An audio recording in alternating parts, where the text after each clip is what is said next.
সরকার এটা 2008 সাল থেকে চলছে, আর 17,000-এরও বেশি কেন্দ্র আছে। প্রতিদিন 1 কোটির বেশি মানুষ আমাদের থেকে ওষুধ নিয়ে বেঁচে যত এইমস আছে প্রত্যেক এইমসেই জনঔষধি আছে। এমনকি রামকৃষ্ণ মিশনের যে শিশুমঙ্গল হাসপাতাল ওর মধ্যে জনঔষধি আছে। মানে কেন্দ্রীয় সরকারের জনঔষধি কেন্দ্র যে সেবা দেওয়া হয় সেটা প্রত্যেকটা যেমন কাকদ্বীপে একটা, কুলপিতে একটা, এইভাবে করে কতগুলি হবে?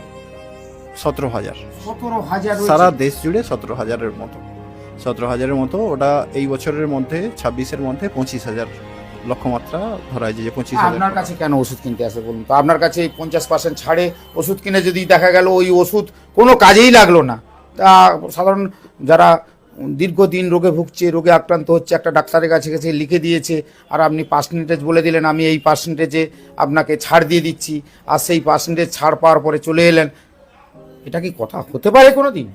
দেখুন, জেনে